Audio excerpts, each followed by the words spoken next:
Hi guys, Arthur here from Homeowner DIY. Guys, this is your quick tip of the week. So when it comes to silicone and DAP, to make it look nice, there is a way to apply it. So I've made up a couple mock-ups here. This one I'm going to intentionally make a mess, and then this one will be my good one. Now, DAP is here on the left, silicone is here on the right. It says silicone here, and then for the DAP, it says window, doors, siding, and trim. Now, I have talked about in another video that I'll link into the description for you guys on when you'd use silicone opposed to DAP. Now, for these baseboards here, it's going to be DAP. DAP is paintable. For silicone, you're going to use it where there's water, so between a tub and the tile, or a shower base and the tile. And here is where we have a tooling tool. So this end over here is thinner, and then this end over here is thicker. So you can either use your finger or you can use a tool like this. Now for baseboards, I personally use my hands or my fingers because it's just faster. But if it's something uneven like a toilet where you can have humps and dips and a variation in your surface, I would use a tool like this. All right, so for the first thing is with our DAP, cut the nozzle. I went a little bit bigger because I've already used this. It's maybe a quarter of the way used. But you're going to cut your nozzle to how big you think you need it. So either an 1/8 or a quarter. This is probably now about a quarter. Get the first bit out.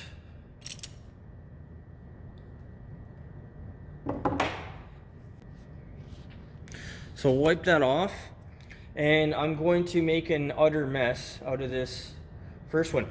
So for my mock-up here, I have what would be considered sheathing plywood. So this is rough, and then this is smooth plywood. So this would be like a wall, and then this would be maybe, depending on the type of tile, not all tile is nice and smooth. So that is what the difference between these two materials are, and then we'll have our baseboard here at the bottom. All right, so I'm gonna make a bead from here all the way back.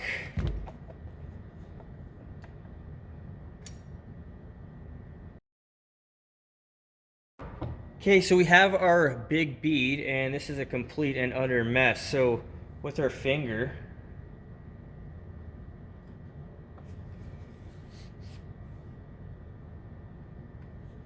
so the baseboard has been covered all over. You have these high spots. The high spots you're going to see when you paint later on because there'll be a shadow.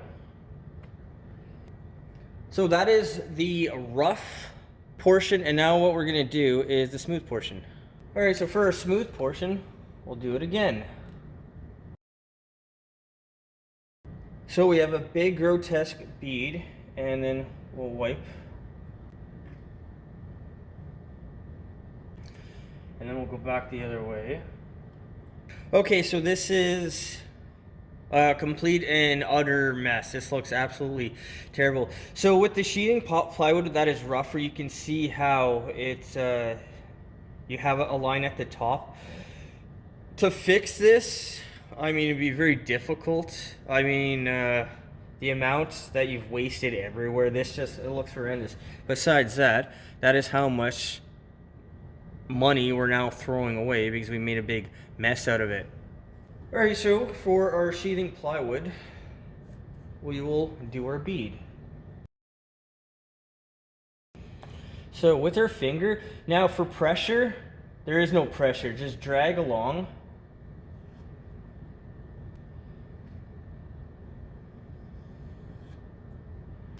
So always go one way and then go back the other way. So with rough plywood, you can see all the indentations. So it is a fair bit noticeable. Now keep one thing in mind as well, that the bead size for this is too big, but this is the tube that I have to work with. All right, so for our smooth surface, I'm going to do about half here, and then I'm going to show you how to do an inside corner. An inside corner is very easy to make a mess.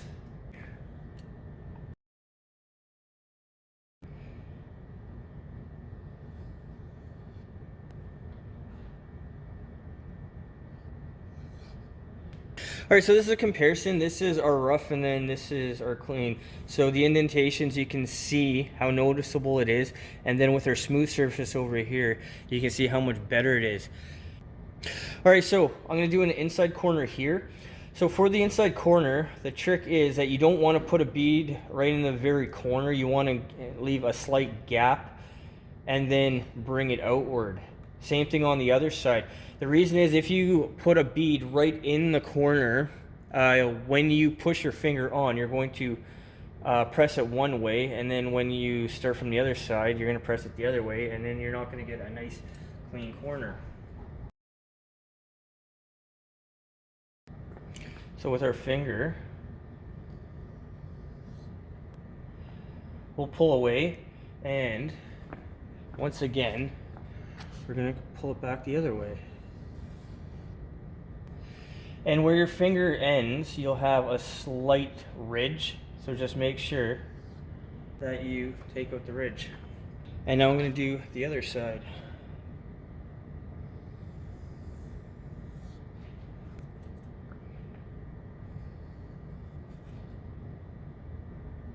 And in the corner, there is a small gap, a small space, so we can fill it.